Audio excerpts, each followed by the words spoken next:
వా ఏం స్కెచ్ చేసావురా?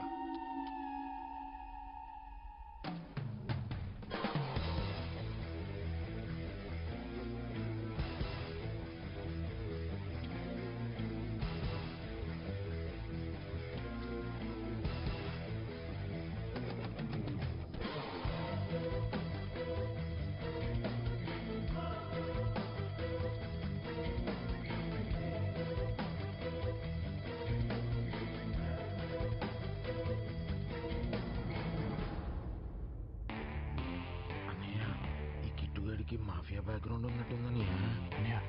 వీడికి కూడా బ్యాక్గ్రౌండ్ బాగుంది అన్నా. వాళ్ళని చూస్తుంటే పక్కా మాఫియా మనుషుల్లా ఉన్నారు. ముష్టి 5 లక్షల కోసం ఎందుకన్నా రిస్క్? వీడెవడ్రా రాత్రిపూట రేబన్ గ్లాస్ పెట్టుకు తిరుగుతున్నాడు? ఏమో అన్నయ్య. అన్న టైం ఇచ్చాడుగా, కిడ్నీ ఇవ్వాలని చెప్పాడు కదా, ఇవ్వాలి కదా. కిడ్నీయా? మాట్లాడవేంట్రా ఎర్రి పువ్వా? అన్నా చూసావన్నా రీచి అన్న ఆన్తో కాకుండా ఆయన మనుషులతో డైరెక్ట్ గా మాట్లాడుతున్నాడు. ఇది ఆడు కదా, ఏదో ఒకటి చెప్పి మేనేజ్ చేయాలి. ఏంటి సైలెంట్ గా ఉన్నారు? మీరు మాట్లాడండి. శభాష్ రీచి అన్న, నువ్వు పులి అన్నా. ఆ గ్రూప్ చాలా స్ట్రాంగ్ గా ఉందన్నా. పైగా ఆరెంజ్ చొక్కాడు చాలా డేంజరస్ గా ఉన్నాడు. కాంప్రమైజ్ అయిపోదాం అన్నా. ఓకే ఓకే, కాంప్రమైజ్ అయిపోదాం. Give me the safe, then you can go. Safe అంటాడేంట్రా? కాంప్రమైజ్ అయితే సేఫ్ ఉంటారు, లేకపోతే సవాలైపోతారు అంటున్నాడని.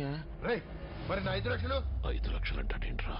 ఆడు మన వేసేయడానికి 5 లక్షలకు మాట్లాడుకున్నట్టున్నాడన్నా. పేమెంట్ గురించి మాట్లాడాలంటే ముందు బయటికి వెళ్ళాలి కదా. చూసావన్నా, మనం బయటికి వెళ్ళమంట. చూసావన్నా, మనల్ని చంపేసి వాళ్ళు బయటికి వెళ్తారంట. సేఫ్ బయట కారులో ఉంది. భద్రా అన్నా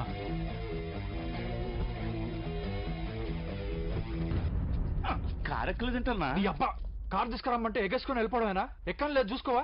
సారీ అన్న, కంగారులో. సర్లే, సేఫ్ తీసుకురావడానికి టైంకి వచ్చావు. అదే హెల్ప్ చేయి. పోలీసులు